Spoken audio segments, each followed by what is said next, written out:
Assalamualaikum warahmatullahi wabarakatuh.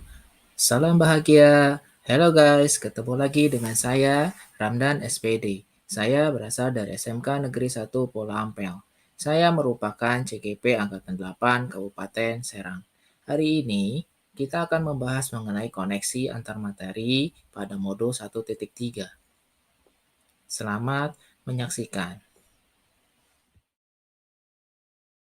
Berikut adalah penjelasan mengenai mind map terkait kepada modul 1.1, 1.2, dan 1.3.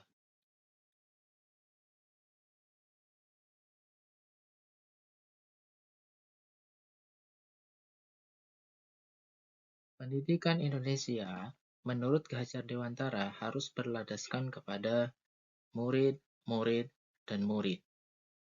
Hal tersebut sudah dibahas dalam modul 1.1, di mana modul 1.1 terdiri dari dasar, asas, dasar pendidikan yang menuntun, kodrat alam dan kodrat zaman, beserta budi pekerti. Pada modul 1.2, terdapat hal-hal yang paling penting di sini. Apa di sana? Yang paling penting di sini adalah mengenai nilai dan peran guru penggerak. Seorang guru penggerak setelah mengetahui dasar pendidikan, asar, filosofi pendidikan menurut Ki Hajar Dewantara, maka seorang guru penggerak harus mempunyai peran dalam mendidik murid-muridnya. Peran daripada guru penggerak harus mencerminkan nilai-nilai yang menurut Ki Hajar Dewantara. Di antaranya adalah berpihak pada murid, reflektif, mandiri, kolaborasi, dan kreatif, serta inovatif.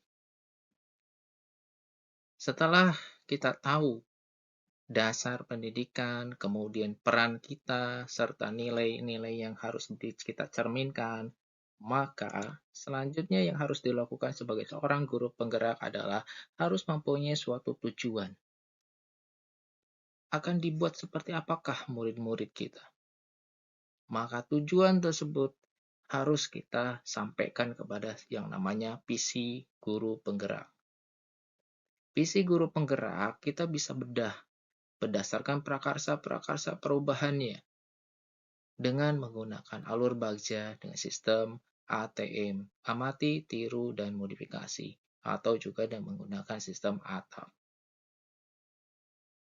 Jadi, ketiga modul tersebut itu saling terkait. Satu menjadi dasar, dan satu menjadi tujuannya. Setelah tujuan itu ada, tidak mungkin tujuan tersebut hanya tertuliskan.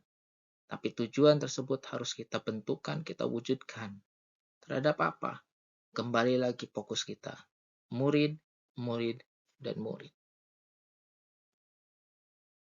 Artinya, setelah modul 1.3, maka kita wajib untuk mewujudkannya dalam sebuah tindakan-tindakan yang akan berpengaruh terhadap perubahan-perubahan yang baik terhadap murid. Perubahan-perubahan yang berdasarkan kolaborasi dan berdasarkan kekuatan-kekuatan yang ada. Kekuatan-kekuatan dari siapakah? Kekuatan-kekuatan dari murid, kekuatan-kekuatan dari guru, kekuatan dari sekolah, kekuatan dari keluarga, kekuatan dari sistem, dan kekuatan-kekuatan dari pemangku-pemangku masyarakat. Menurut paradigma inquiry apresiatif, selayaknya pendidik itu harus berdasarkan kepada kekuatan, bukan berasaskan pada kesalahan-kesalahan yang ada. Jadikan kekuatan-kekuatan tersebut menjadi sebuah kekuatan yang utuh untuk mencapai solusi yang solutif, solusi yang baik buat semuanya.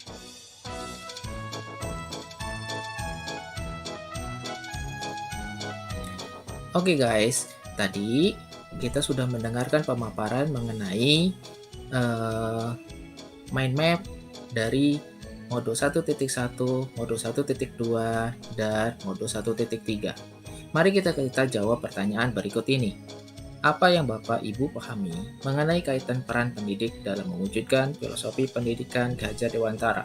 dan profil pelajar Pancasila pada murid-muridnya dengan paradigma inquiry apresiatif di sekolah Bapak atau Ibu.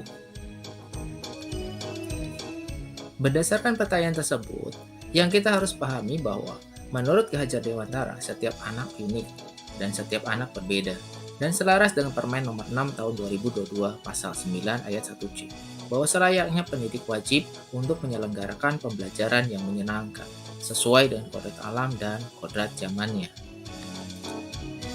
Berdasarkan hal tersebut, melalui paradigma inquiry adversiatif, yaitu suatu paradigma perubahan berdasarkan kolaborasi dan berbasis kekuatan, maka setiap pendidik wajib untuk 1. Mengkolektif seluruh kekuatan yang ada pada murid, guru, sekolah, dan lingkungan untuk kita jadikan menjadi sebuah kekuatan yang utuh dalam menyelesaikan masalah yang timbul. Yang kedua, sepatutnya pendidik dalam menyelesaikan masalah tidak lagi berbasis pada kesalahan yang terjadi, tapi secara kolaborasi menyatukan kekuatan yang ada untuk memecahkan masalah-masalah yang terjadi. Pertanyaan berikutnya adalah, temukan 5 perubahan yang menurut Anda paling diperlukan sekolah demi mewujudkan visi murid merdeka dengan lebih efektif. Mari kita jawab. Menurut saya adalah, untuk mewujudkan visi murid merdeka adalah, yang pertama, terwujudnya pembelajaran yang menyenangkan sesuai dengan kodrat alam dan kodrat zamannya. Yang kedua, terwujudnya pendidikan yang berkualitas untuk semua. Yang ketiga, terwujudnya lingkungan sekolah yang kondusif untuk anak belajar. Yang keempat, terwujudnya manajemen sekolah yang berpihak pada anak. Dan yang kelima, terbinanya hubungan yang baik antara kepala sekolah, guru, murid, orang tua wali, dan pemangku kebijakan yang terkait menjadi satu kesatuan yang utuh demi tujuan yang sama, yakni murid, murid, dan murid. Demikianlah yang bisa saya paparkan mengenai koneksi antar materi pada modul 1.3. Guru pendidik selalu tergerak, bergerak, dan menggerakkan. Salam bahagia. Terima kasih atas perhatiannya.